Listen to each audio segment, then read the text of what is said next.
안녕하세요. 김용진 목사입니다. 이 영상은 성경 통독하시는데 도움을 드리기 위해 마련한 영상입니다. 통독을 하면서 익숙하지 않은 배경과 내용들로 인해 어려움을 겪는 성도분들이 조금이나마 도움이 될까 싶어 마련한 것인데요. 조금만 관심을 기울이시면 읽으시는데 유익이 있을 겁니다. 그럼 오늘 읽을 부분에 대한 안내를 해드리겠습니다.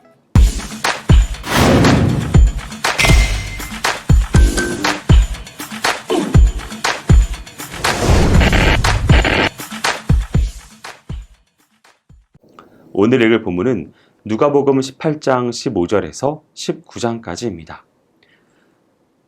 누가복음 18장 15절에서 17절은 어린아이를 통해 주시는 겸손에 관한 교훈을 담고 있습니다. 당시 유대인의 관습에는 부모들이 어린아이를 랍비에게 데리고 가서 축복을 받는 것이 있었습니다. 그래서 부모들은 훌륭한 선생이신 예수님께 축복을 받기 위해 아이들을 데려왔는데 제자들은 이를 책망했습니다. 그러나 예수님께서는 어린아이를 환영하셨고 하나님의 나라를 소유할 자가 바로 어린아이와 같은 성품을 가진 자라고 말씀하십니다. 어린아이들이 그 부모를 전적으로 신뢰하고 의지하듯이 하나님을 겸손하게 전적으로 신뢰하는 자가 하나님 나라를 소유할 수 있다는 것입니다. 이런 어린아이를 통한 겸손의 교훈은 제자들이 서로 누가 크냐 하는 변론을 벌였을 때 이미 주어진 적이 있었습니다. 여기서는 자신의 공적을 드러내며 의의를 자랑하는 사람에 관한 두 이야기 사이에 삽입되어 당시 유대 지도자들의 그릇된 태도와 교만을 지적하고 있습니다. 18절에서 30절은 부자 관원의 질문을 통해 하나님 나라를 소유할 수 없는 자의 모습을 알려주고 있습니다. 부자 관원과 예수님과의 대화에서 예수님은 부자 관원의 영생을 얻는 방법에 대한 질문을 통하여 인간의 율법적 행위로는 영생을 얻을 수 없음을 역설하십니다. 부자 관원은 모든 계명을 지켰다고 했지만 자기의 재산을 포기하고 희생할 것을 요구하는 예수님의 말씀에 대해서는 근심하고 돌아감으로써 자기의 가장 소중한 것을 포기하지 않는 모습을 보여줍니다. 부자 관원은 외적으로 악한 행위를 하지 않아 율법을 준수한 것처럼 생각했지만 실제로는 이웃에 대한 사랑과 동정을 적극적으로 베풀지 않았던 것입니다. 결국 그는 진정한 의미에서 율법을 완전하게 지킨 것이 아니었습니다. 이어서 예수님은 부자들의 재물에 대한 욕심을 경계하시면서 하나님 나라는 세상의 모든 것을 포기하지 않으면 결단코 들어갈 수 없음을 말씀하십니다.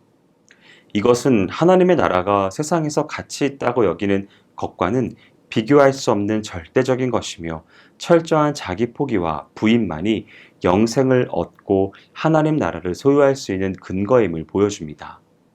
이때 자기 포기나 부인의 대상은 재물만이 아니며 예수님의 삶을 따르려는 것보다 소중히 생각되는 것이라면 무엇이나 될 수 있습니다. 31절에서 34절은 예수님께서 세 번째로 자신의 순환을 예고하는 장면입니다. 예수님께서 세 번이나 순환을 반복하여 예언하신 것은 예수님의 구속사역이 십자가에서 이루어진다는 사실을 강조하고 또한 예수님을 정치적 메시아로 오해하고 있는 백성들의 그릇된 메시아관을 깨우치기 위함이었습니다. 아울러 그의 순환 후에 제자들이 낙심하고 절망에 빠질 것을 대비하여 그들에게 믿음을 주시고 격려하시기 위함이었습니다. 그러나 제자들은 여전히 정치적이고 세속적인 욕심을 버리지 못하여 예수님의 순환을 이해하지 못하는 무지를 드러냈습니다. 35절에서 43절은 예수님께서 예루살렘으로 가시다가 여리고 가까이 와서 구걸하던 소경이 간절히 구원을 호소하자 그 간구를 듣고 눈을 뜨게 하시는 장면을 소개하고 있습니다. 여기서는 거짓 소경의 믿음을 확인할 수 있습니다. 주위의 반대와 꾸짖음에도 불구하고 구원을 소망하는 거짓 소경의 믿음은 결국 눈을 뜨게 되고 구원을 얻게 하였습니다. 이런 그의 간절하고 끈질긴 믿음의 간구는 강청하는 친구의 비유와 불의한 재판관과 과부의 비유에서의 믿음을 연상시킵니다. 더욱이 소경은 예수님께 메시아의 칭호인 다윗의 자손이란 호칭을 사용했습니다. 이는 앞 단락에서 예수님의 순환 예고를 이해하지 못하는 제자들의 무지한 상태와는 극명하게 대조되고 있는데, 이는 예수님에 대한 바른 지식을 보여주는 것으로 바른 신앙의 원동력이 됨을 알 수 있습니다. 또한 이 단락에서는 예수님의 사랑과 자비의 모습도 확인할 수 있습니다.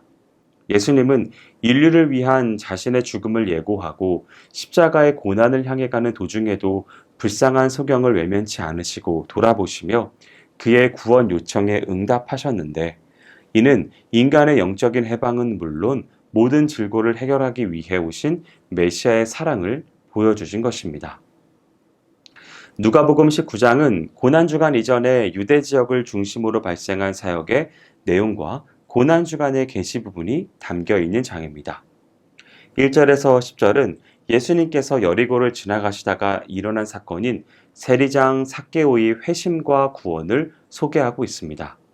이것은 오직 누가만이 기록하고 있는 사건으로 앞선 한 소경의 사건과 마찬가지로 본서의 중심 주제인 예수 그리스도의 소외된 자에 대한 관심을 보여줍니다.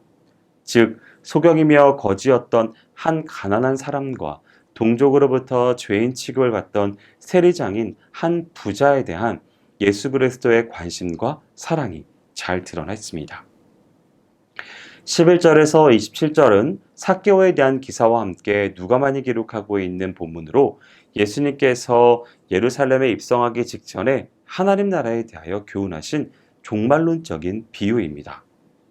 당시 예수를 줬던 무리들이나 제자들조차 메시아는 정치적 왕으로서 예루살렘에 하나님 나라를 세운다고 생각하였고, 이제 예수님께서 예루살렘에 가까이 오게 되자 하나님의 나라가 금방 임할 것으로 기대하였습니다. 그러나 예수님께서는 왕위를 받기 위해 먼 나라로 갔다가 다시 돌아올 어떤 귀인의 비유를 통하여 이들의 잘못된 생각을 깨우쳐 주십니다. 예수님은 지금 오시는 중이 아니라 가시는 중인 것입니다.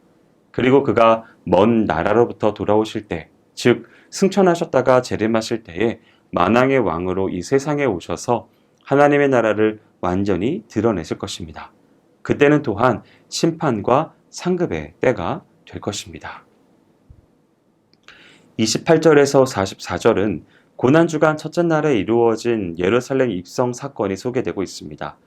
예루살렘에 입성하시기에 앞서 예수님은 제자들에게 아무 사람도 타보지 않은 준비된 나귀 새끼를 끌어오라고 말씀하십니다. 이는 약 500년 전에 스가랴 선지자가 예언한 메시아 언약을 성취하신 것입니다. 예수님께서 나귀를 타고 예루살렘에 입성하시자 무리들은 마치 예수님을 승리하고 개선하는 왕을 맞이하듯이 겉옷을 길에 펴고 찬양하며 환영하였습니다. 반면에 바리새인들은 예수님의 입성과 무리들의 환영에 불만을 표시했습니다. 무리들은 예루살렘에 세워질 메시아 왕국에 대한 기대로 부풀어 있었지만 예수님은 멀지 않은 장래에 예루살렘에 임할 멸망을 보시고 우시며 애통해 하셨습니다. 45절에서 48절은 고난주간 둘째 날인 월요일에 일어난 사건을 기록하고 있는 단락으로 성전의 주인 되신 예수님께서 성전을 정결케 하시고 그곳에서 말씀을 가르치심으로 메시아의 권위를 보여주는 장면이 소개됩니다.